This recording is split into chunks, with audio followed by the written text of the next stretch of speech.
Why am I still stressed the fuck out about it?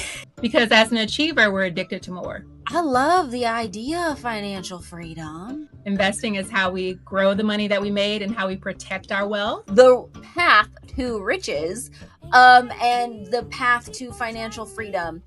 And can we just briefly talk about what that looks like and actually what the difference is to that? You cannot budget your way out of poverty, right? And especially for women. Hey, Slay Nation, it's your host, Heather, back with another episode of the So She Slays podcast. Now, if you've ever found yourself thinking, I did everything I was supposed to do, so why is money still not moneying? Why am I still stressed the fuck out about it? I know a lot of us can relate to this. We're educated, we're ambitious, more than freaking capable. We're not irresponsible, but it's just no one's taught us how to actually work towards financial freedom. It's not an overnight get rich quick scheme, but we're working towards it. So today we're talking about this very thing with Dr. Paris Woods. Now, she understands this because she wrote an award-winning, she's an award-winning educator, and she's nationally recognized. And she wrote a best-selling book, actually, which inspired me to have her on this podcast. It's The Black Girl's Guide to Financial Freedom. She's helped over 120,000 women rethink money without shame, hustle culture, or just unrealistic advice. So, Dr. Paris Woods, thank you so much for joining us. Hey, thank you for having me, Heather. Love the intro. We're in the right place at the right time, right? Now's the time to talk about money, so let's do it. Yes, please. The money needs to money. In this economy especially. That's right. So you actually, you have this book out. It's been out. If you guys haven't checked it out, go to Amazon. It is widely reviewed. And I want to get into what is actually in the book. So where do we start with this whole thing? I feel like this is such a huge topic and everybody's like, it is. It's a lofty goal that I can never actually achieve. But you've been in education your whole life and you haven't had to necessarily switch to real estate or business or anything like that. Right. I mean, I almost did. I remember this moment. I was living in the Bay Area and I was doing a fellowship and feeling very broke. And, I started asking my friends, other folks, well, how are you making it work in this very high cost of living place? And everyone was like, oh, my husband's a doctor. Oh, my husband works in tech. And I was like, I think maybe the problem, you call your college friends and they're like, you gotta get out of education. You can start. I almost went to business school and made a pivot. But luckily I was able to take another path and learn some tools that worked for me. So if folks are feeling like, oh no, I need to leave this passion-driven career, that I found, you don't have to. There are some solutions that don't necessarily mean selling your soul for $1. So yeah. Look, not all money is created equal, right? Mm-hmm. There is such a thing as bad money in that aspect. I feel like we need to dive into actually how we go about doing this. We talk about this a lot, and I myself, coming from a perspective of just I love the idea of financial freedom, but I don't even know what is the first step other than saving, investing, and we all hear those same answers. So what are we missing? For me, it started with actually defining what financial freedom meant individually. And for me, it meant actually having control over my labor and having control over my time. So I told that story about almost having to feel like I had to sell my soul for $1 or, having to sacrifice my own values. And so for me, at the end of the day, that's not freedom, right? No. It's kind of the opposite of freedom. But often so much of what we're told or so much of what we hear in the zeitgeist around financial freedom is hustle, and trade, sacrifice everything for money. And my message, if there's anything folks take away, it's the opposite of that. Financial freedom ought to equal peace. It ought to equal satisfaction. It ought to make you feel free to do the things you love doing. And it shouldn't mean actually sacrificing the things that you value. So First of all, I think the first thing is define that for yourself, Mm. because the path to that is actually different from the path to riches, right? Ooh, okay. Those are two separate goals. And the case that I'm making is that we think we want to be rich and we would take the money. I would take it. Look, But, we're right? trying to I win mean, the it's lottery like, over here. Like, I'll take that lottery money any day, honey. But the reason why we think we want to be rich is because of what we think that money buys us, and that is freedom. So once we get clear on the destination, we can skip all of the potholes and all the traps and all of the hype and can we actually head pause there directly for to the 2 definition. seconds? Just because I want to reiterate, like the path to riches, and the path to financial freedom. And can we just like briefly talk about what that looks like and actually like what the difference is to that? Because I think you're very right. We equate it to Mm-hmm. one. So yeah, my favorite chapter in the book is chapter 5, which is dream. And we got to start there in the middle because we got to talk about some money stuff and get us ready to dream. And most folks are like, oh, I'm too shackled to dream. So we're going to release some shackles first. But once we get there, then let's start to uncover what it is that would actually have us enjoying our life, like a life that we don't want to escape, a life we don't need a vacation from. Like, how about life be the destination? Now, most of us have done this thinking. You mentioned the lottery. Most of us already have our list. If I won that money, honey, right? This is where I would This is what I would do. This is what I would do. And so I think that's a good exercise, and to actually take it all the way to the end of the exercise. So after you bought all the stuff, and after you quit your job and all of that, and maybe you spend a month or a year sitting on beaches sipping pina coladas, I think most of us would kind of get bored of that at some point. You'll go, okay, I got to do something. Yeah. That's where I want folks to get. That's the actual answer. Okay, freedom to do what? Now you're free from all the stuff you hate. Now, what do you want to be free to do? Free to enjoy, free to contribute. And for most of us, it really is our deepest passions, our gifts that we want to offer the world. We want to be free to live our fullest selves. Right. So once we have that as a destination, all of a sudden we can be more motivated to take some of these steps with our money because it's helping us build something that we want. Right. And that's the missing piece. A lot of times we're told we should be doing things with our money, and that's a terrible motivator. It's like, yeah, I should. There's a lot of things I should be doing. You're like, I should be saving. I should be this. I should be that. Yeah. Yeah. Okay. Yes. All right. Mindset, chapter 5, breathing or dreaming, like being able to kind of go through and being like, because I think you're right. I think a lot of us are just like, oh, I would love a break. And I would love to go do this, and not worry about this. But this is what every single person with money will tell you too, who has reached that level. It's like that gets old after a while.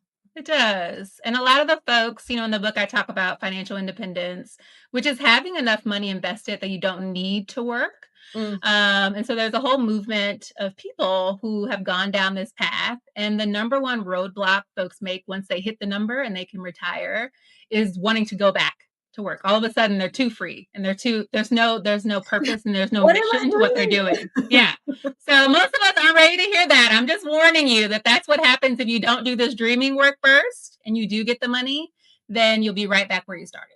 So that's an important part of the equation, is to know why you're doing it. And then we can get to the what, right? Okay. And I teach this as the 3 M's: make, manage, multiply. It's a cycle. They all rely on each other. And the reason we start with make and not multiply is because you cannot budget your way out of poverty, right? And especially for women, this is especially true for women, especially true for Black women and women of color. We are underpaid. And so it's nearly impossible to build wealth if you don't have money coming in the door, especially money in exchange for the value that you're offering in the workplace. So we got to solve the make issue before we can manage the money and multiply it and build wealth.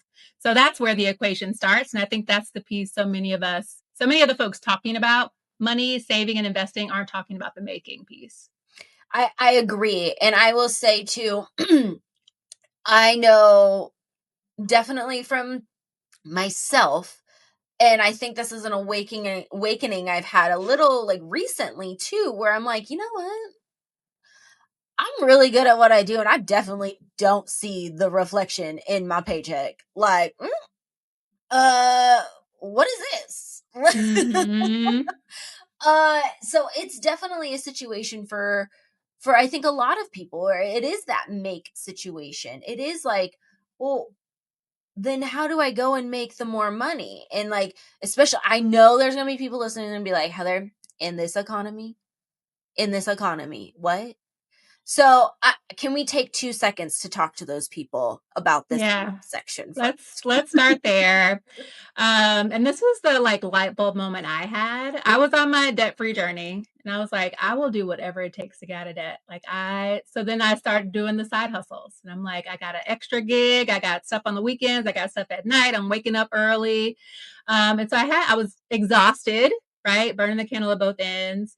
And I had this light bulb moment about, what if I actually, it hit me when I made six figures. I remember I like was filing my taxes and I was like, I worked so many hours. I hit six figures with all these million jobs.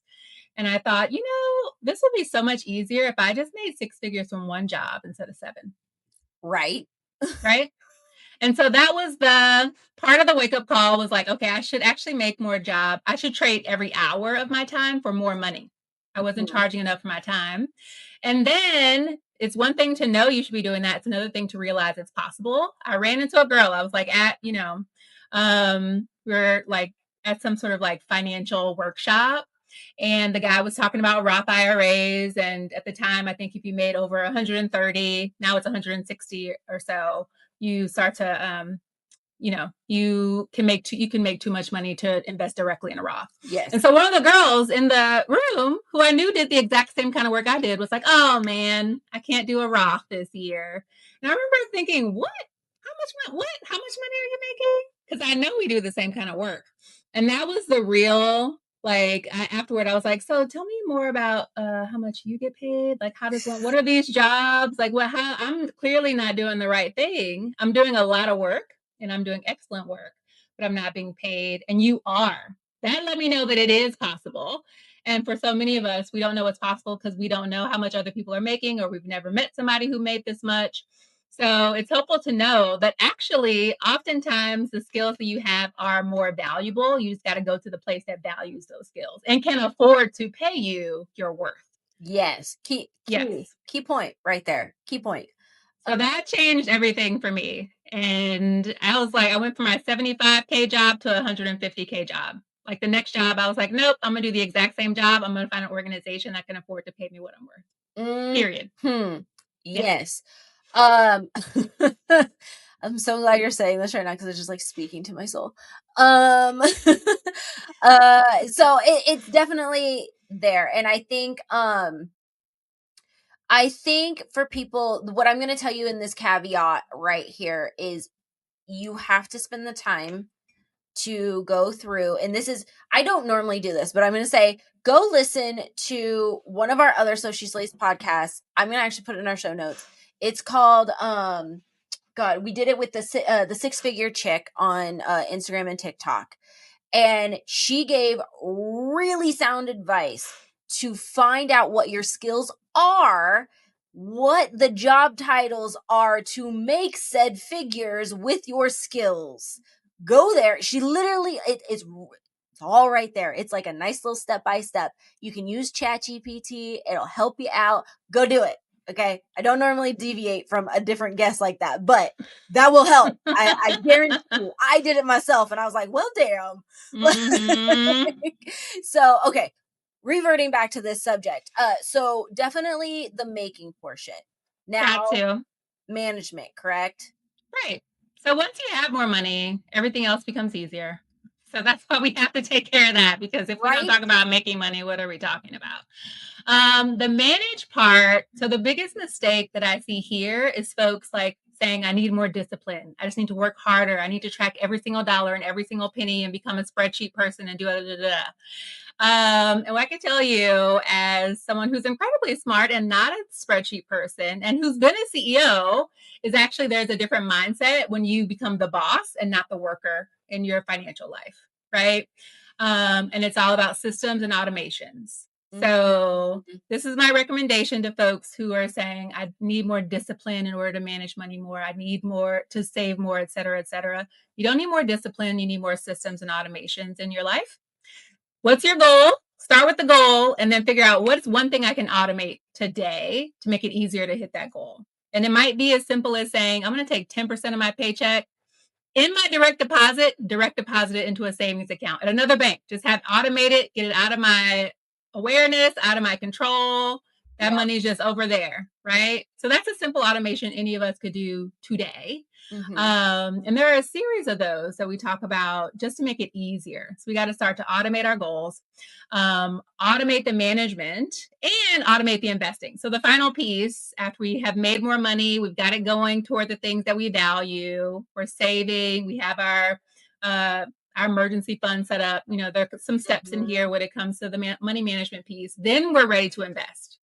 And this is the right order. And a lot of us are struggling because we don't have any money and we think I need to invest to make money. And that's when we end up doing risky, unnecessary things and losing the little money that we did have, taking on unnecessary risk. In case you haven't heard, we're launching a Patreon. It's called So She Slays Unfiltered AF. In the Patreon, you're going to get the So She Slays podcast and the Hangover podcast. Think being able to be a part of the conversation, submitting questions, submitting topics, live streaming. Now, we're still going to have the audio version and the video version right now that we have currently for free, but this is just like all the bonus content. Now, we launch March 2nd, if I can say that right. Now, you can get founder pricing right now as low as like $4 a month, but you can only do it if you join the guest list. If you join the guest list, you lock in the founder pricing forever. To do that, head on over to socislays.com/unfilteredaf or comment and I'll send you a link.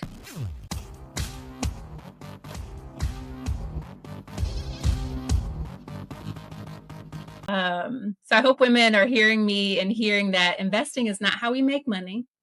Investing is how we grow the money that we made and how we protect our wealth.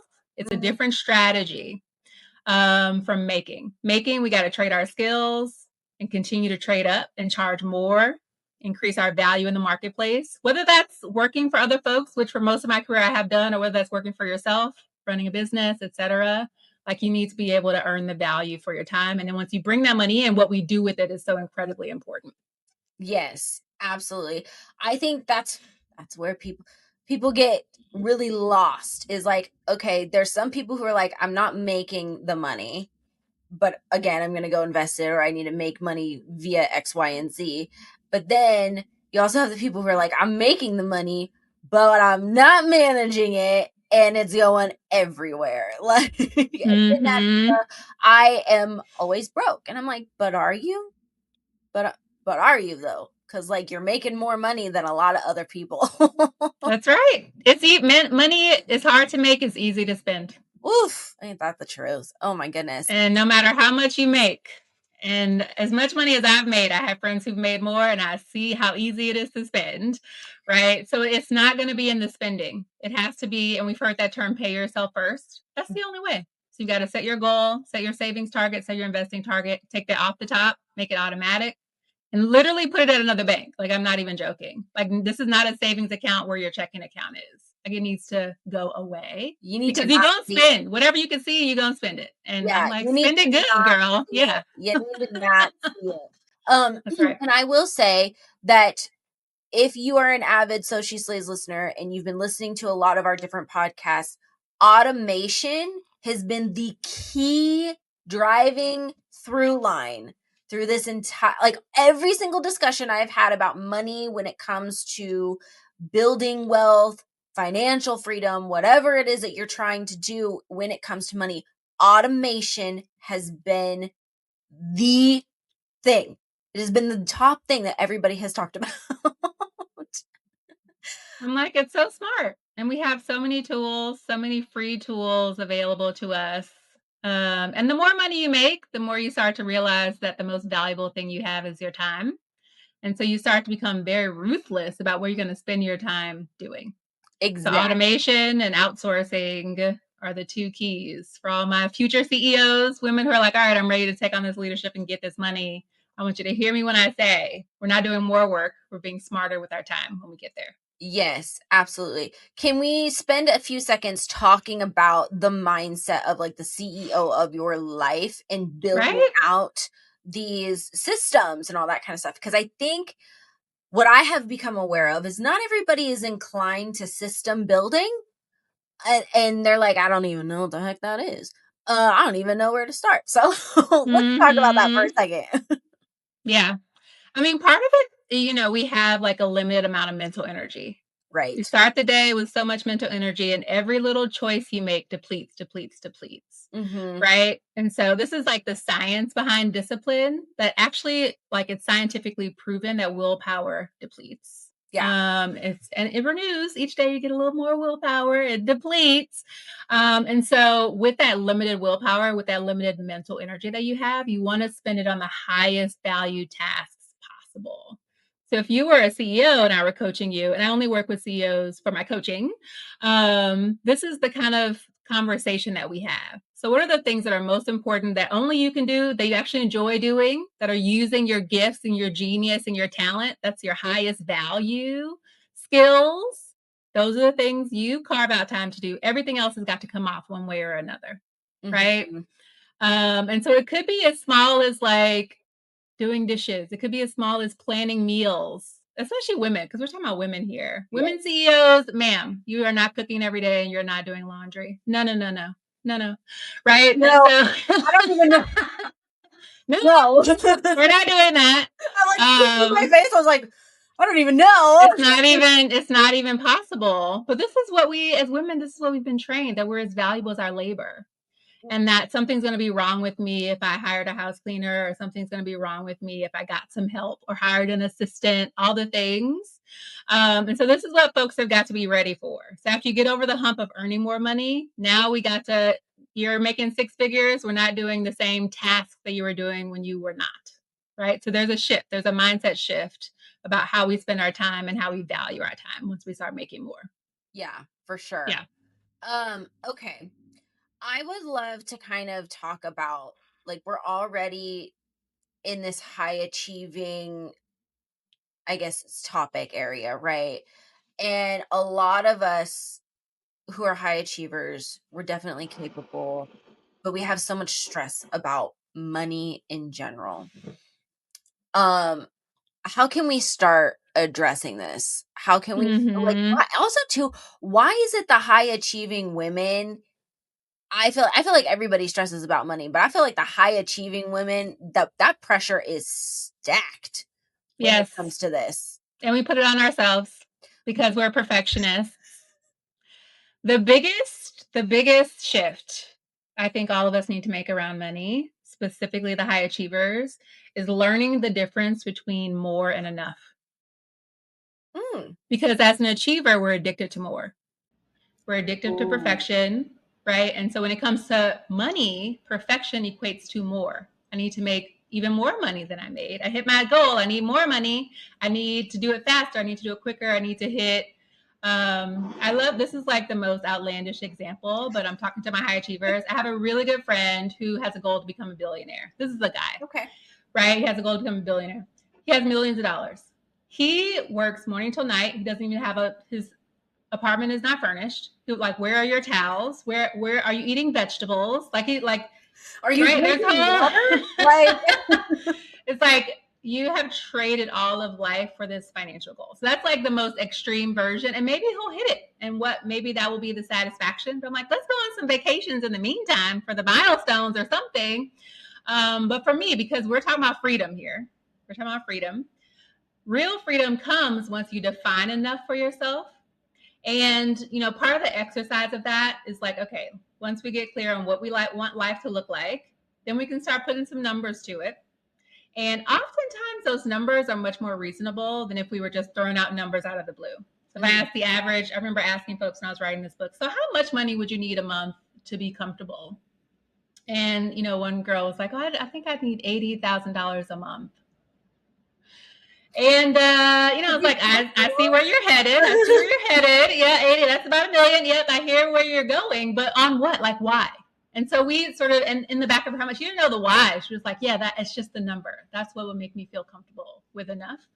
And so there's a process we have to go through to understand actually what do I want my life to be like? What does it actually cost? And then once we have that number, it can give us permission to set a goal and to be okay, to be comfortable, to celebrate and say, I hit my enough. I can stop achieving. I can stop working toward all the things. Like, this is it. This is the goal. And I can actually enjoy it. I can enjoy my money and I can enjoy my life because I hit the enough. This is something I learned from Vicki Robin, which I don't know if anyone's read. She's got a book called Your Money or Your Life. Years ago, I read it, and this is like another one of those light bulb moments where I was like, oh, like I could have enough. Like I could define that for myself and give myself permission to be satisfied with my life. So that's where we got to get to for our overachievers. Yeah. I feel like, okay, this is such a good topic because I feel like with enough, right? Because I self-proclaimed high achiever, high functioning, high achiever, overachiever.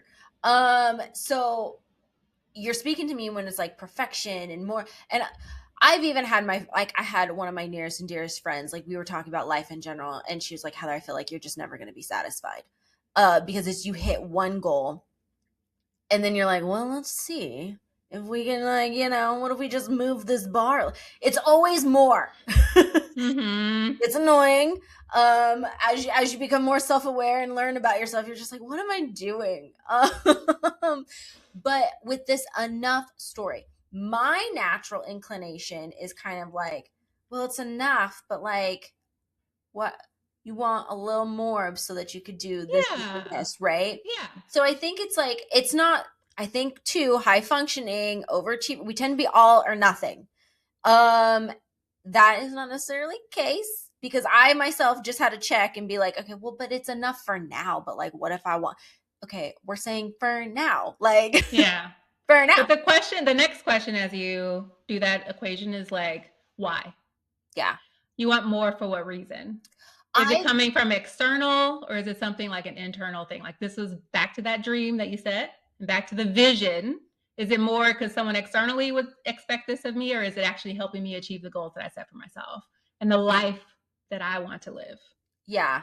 I have never realized until recently that why question is kind of like the foundation as to like you actually achieving this.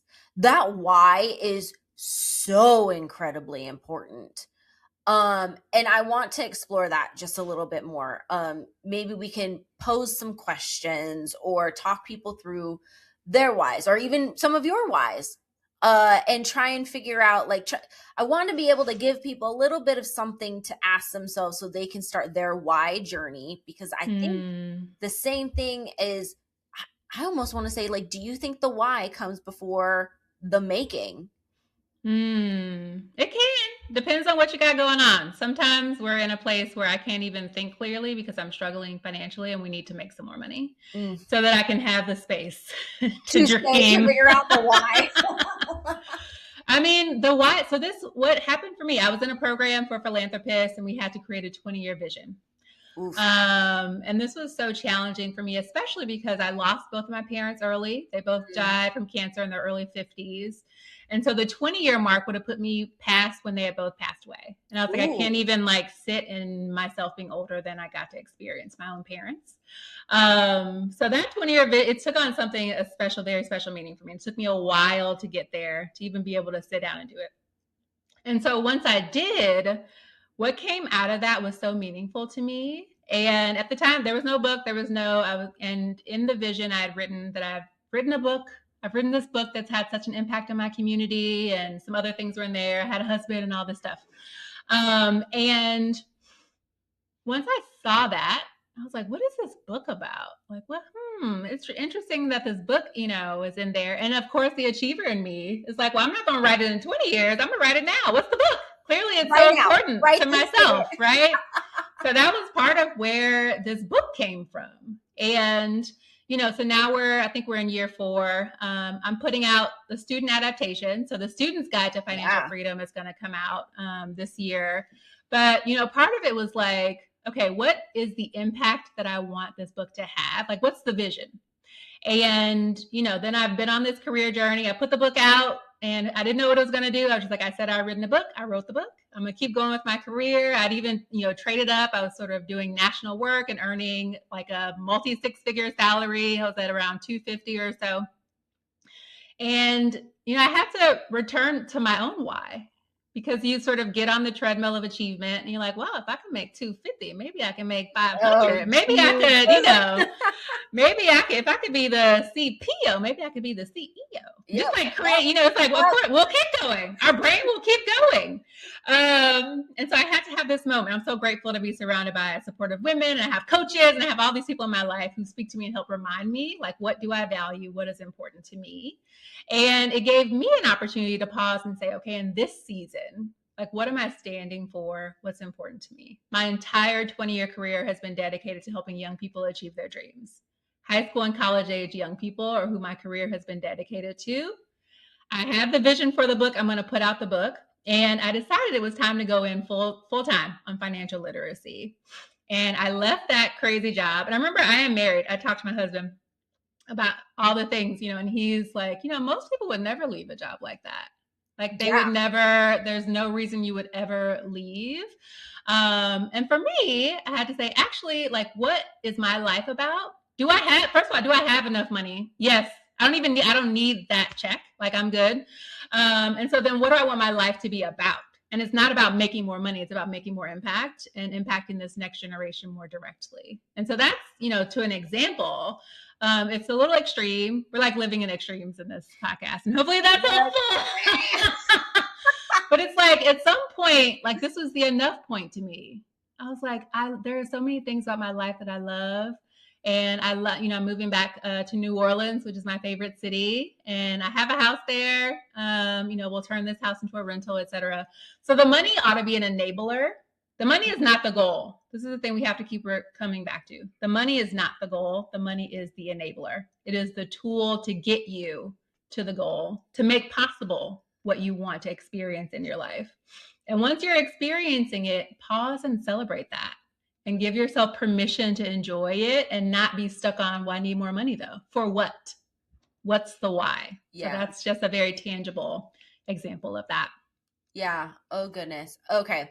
I also want to kind of touch a little bit on your new book that's coming out, because I did read a little bit on it, and your other book did phenomenally. And I do think that you are tapping into a place where, Lord, if I learned about financial literacy in high school, in college, and like, if I had some for real life finance lessons, like, I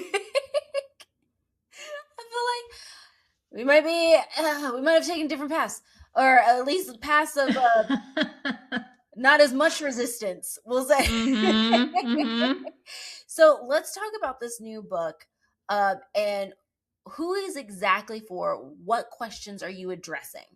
Yeah. So the Student's Guide to Financial Freedom, I wrote specifically with high school and college students in mind, because this is where you get to start making real choices about your money and your life, and where you can start stepping into some traps that might take years to climb out of, or you can start building real wealth, right? It's sort of like these diverging paths. And at 18, you start signing your name onto things that have some real implications. So that's why I wanted to talk to these folks. It's my folks. These are my people. And it's similar to what we've been talking about. So the framework is always make, manage, multiply. But you have, at this age, and those of us who are older and wish we could go back, we know the power of youth and the power of the time that you have, right? Yes. Folks are in such a privileged position. If you could get this information young, that it would almost be doing a disservice for me not to have written this book. I was like, this is the book that I needed to put out. And I'm so excited for folks to read, because there are some tiny little things you could do. By the time you're our age, you got to start doing bigger things. You want to hit 1 million, you got to do bigger things. Yeah.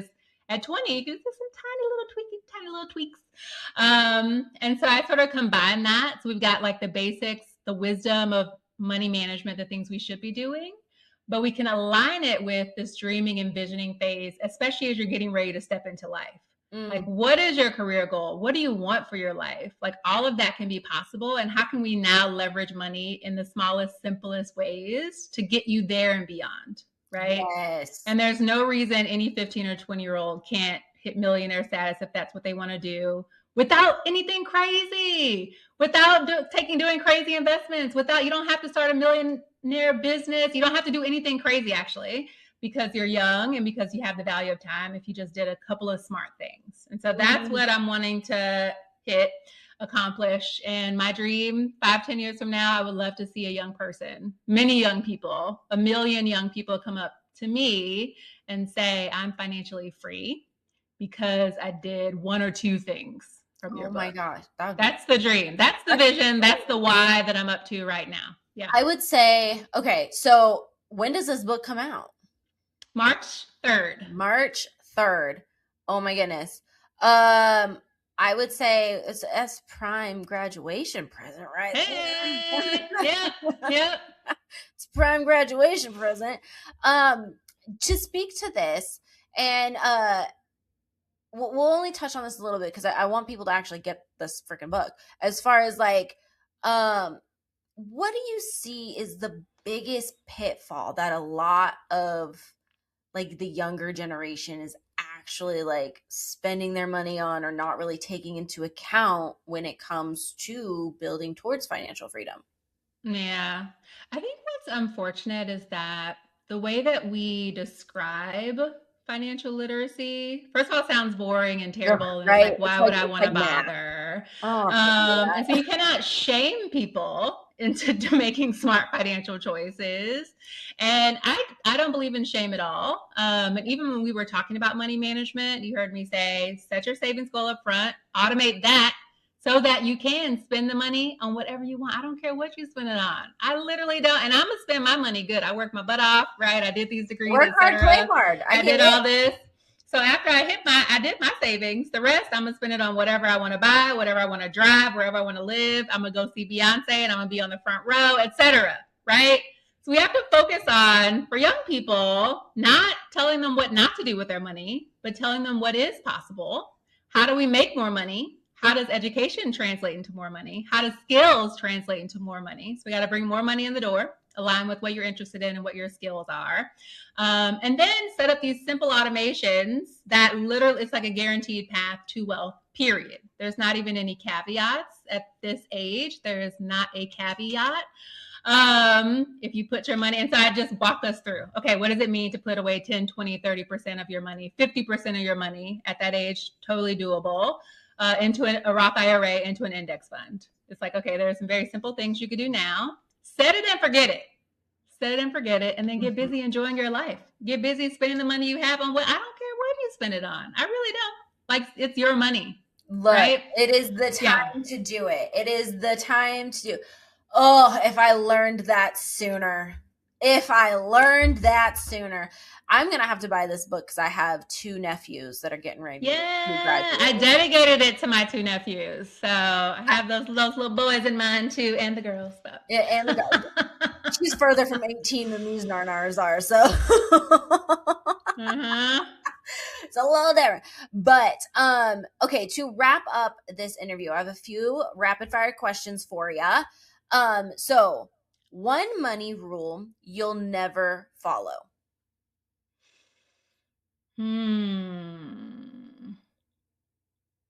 This is a good one. What would it be? Ooh, it's tricky. You're like, it applies to a lot of different things. I know. I'm like, I'm gonna spend money on whatever I want. I'm going to, I think these are like not money rules, but sort of like just money pitfalls. Like I hate debt so much. And maybe that, depending on who you're talking to, they want to talk about leverage and using other people's money and all of this. It sounds great. But there's a simpler way. There's a low stress way called spending what you got. Spend less than the money you make and invest the rest. It's so simple. You don't even have to get into all the complexities and the craziness. You don't have to. Yeah. And I don't want to. So. I won't. Uh, okay, one thing you wish you learned at 20. At 20, I think I would have wanted to learn to like accept and value myself as I was. At Mm, that age, I know we think middle school is when you're trying to fit in, but early adulthood, you're like, what skills do I need to be valuable? And you start to now try to conform yourself to yeah. this external world instead of realizing like you have a lot of inherent value. What you're interested in matters. What you're passionate about matters. What you're naturally gifted in matters. You don't have to become someone else to be valuable to the world. Mm, And that's true not just when it comes to money. It's for life. It's for dating. It's like who you everything. are is valuable, and you don't need to contort into something you think the external world wants. Oh, love. Okay, most overrated financial advice.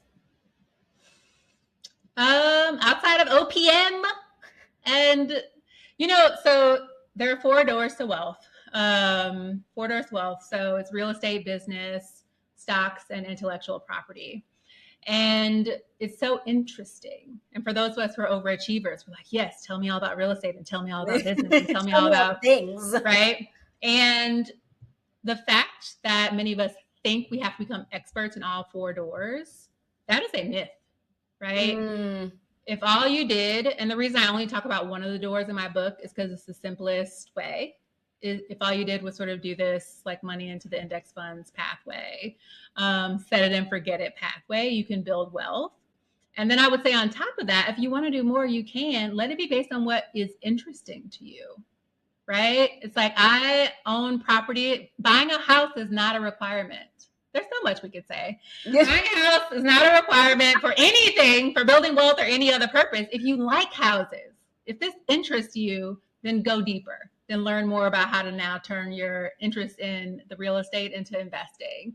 Or if you have a business idea and you have this service that you want to provide. I wrote a book. Now I have IP. I have all of these. So the other thing too, once you start building wealth, you will find yourself in each of the four doors. It's very natural, but there will be one that you rely on, one that's your go-to. Mm-hmm. For anyone, it could be the stock piece, but we have to follow our interests and follow our natural connection. So it could be the real estate piece, it could be the IP piece, right? Yeah. So I think, and this is probably a whole other podcast on the four doors, but the reason why I'm like laying it out this way is because I want folks to hear it and sort of be able to like put this into some mental folders. There are four doors: real estate, business, IP, stocks. You do not need to be in all of them. You can choose a door, and it should be based on what you're naturally interested in. Because you're going to have to go deep, you're going to have to study. It's like any career. Find a mentor, read all the things, make mistakes. It's a whole journey. It's a journey you can choose to go on if you want to. It's not required to be wealthy. You can literally follow the advice in the book and be wealthy. If that's all you want to do, there's a very simple path and it's laid out. Yeah, you don't have to. You don't have to get into all that. Don't let people pressure you and make you feel like you're missing out and you're not doing the. Nope, they're just trying to sell stuff. That's okay.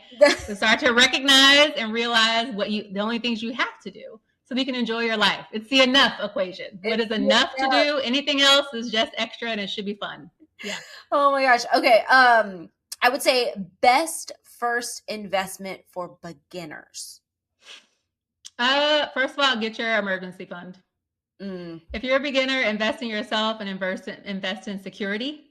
Mm-hmm. And that's called an emergency fund. At a savings account, try to get 3 to 6 months worth of expenses saved. If you can do that, then we can start talking about putting money into a Roth IRA.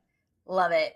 Paris, where can people find you, follow you, get the books, all of the things? Yeah. So the Black Girl's Guide to Financial Freedom and the Student's Guide to Financial Freedom are available on Amazon or available at your favorite book retailer.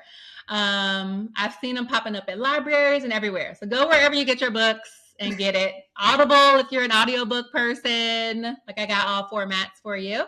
And social media, I'm author Paris Woods on all social media platforms.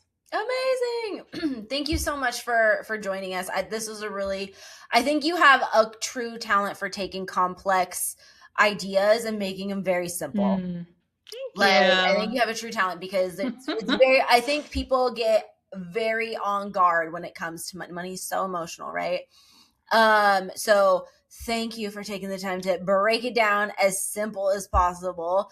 Financial freedom, I mean, it's what we're all shooting for. Even if you're like, nah, I think you're lying.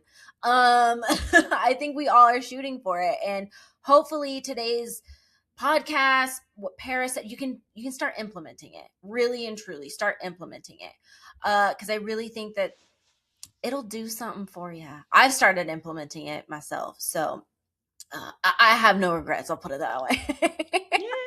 Yay! Thank you so much, Slay Nation, for listening as always, and we'll catch you later.